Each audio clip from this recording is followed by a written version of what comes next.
एक बहुत बड़ा जंगल था। उस जंगल में एक रहस्यमयी तालाब था। वो तालाब रहस्यमयी इसलिए था क्योंकि उस तालाब के अंदर एक छोटा सा गांव था। वह बौनों का गांव था। वहाँ पे सब बौने लोग रहते थे। उस गांव में एक लड़का भी रहता शरारती था जिसका नाम मगर वह बुद्धिमान भी था और पूरे गांव में उसकी बुद्धिमानी की प्रशंसा हुई करती थी। एक दिन उस तालाब में एक शिकारी पानी पीने आता है और मिट्टी में उसका पैर फिसल जाता है और वह तालाब में गिर जाता है। उसे तैरना नहीं आता था और वह सोचता है कि अब वो नहीं बचेगा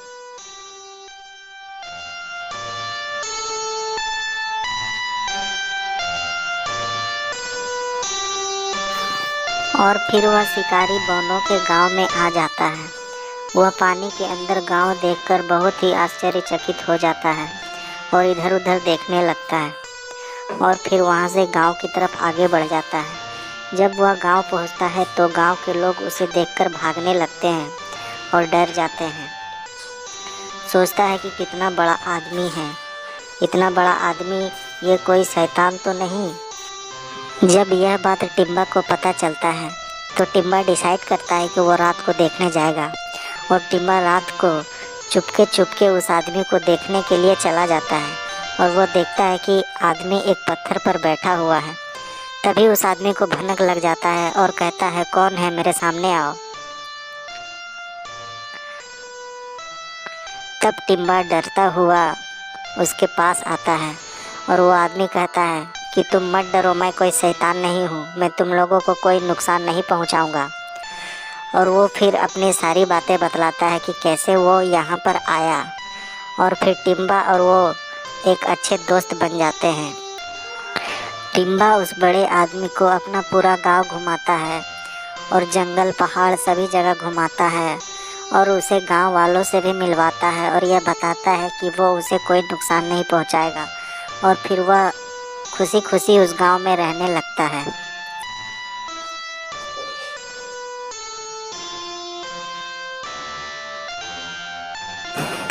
एक दिन वो बड़ा आदमी उदास बैठा हुआ होता है।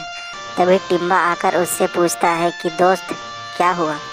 तभी वो बड़ा आदमी बताता है कि मुझे अपने घर वालों की बहुत याद आ रही है, मैं यहाँ से जाना चाहता हूँ। तब टिम्बा उसे एक जादूगरनी के बारे में बताता है और उसे उस जादूगरनी के पास ले जाता है। वही उसका कोई हल निकाल सकती थी।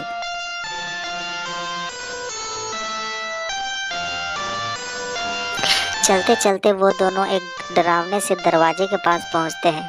वो दोनों डरते डरते अंदर जाते हैं और फिर कुछ दूर चलते चलते वो एक डरावनी सी जगह पर पहुंचता है और फिर वो दोनों उस जादूगरनी के पास पहुंच जाता है और उसे अपनी सारी बातें बतलाता है।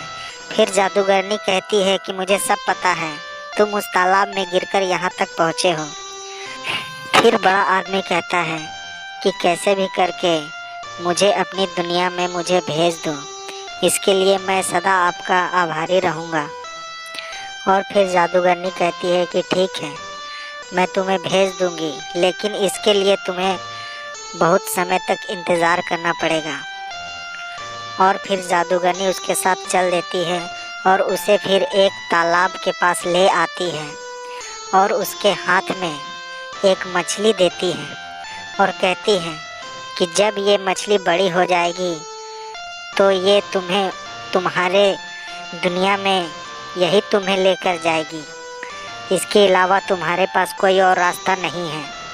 और फिर वो दोनों अब मछली लेकर अपने गांव आ जाते हैं। गांव आते ही वो दोनों अपने गांव के एक छोटे से तालाब में उस मछली को छोड़ देता है और वहां से घर चला जाता है और रोज आकर उस मछली को दाना देता है, उसका बड़ा होने का इंतज़ार करता है।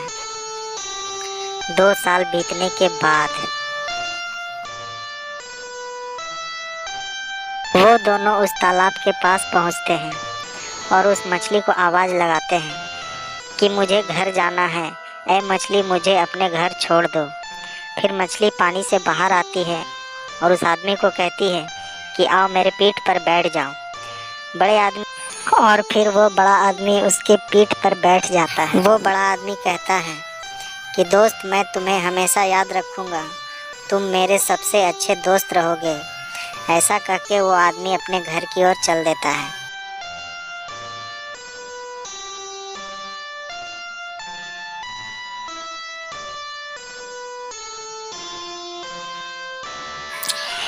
और जब वह पानी के ऊपर आता है तो वो बहुत ही ज़्यादा खुश होता है और फिर वह मछली का शुक्र अदा करता है और कहता है कि आपके चलते मैं अपने गांव वापस लौट आया।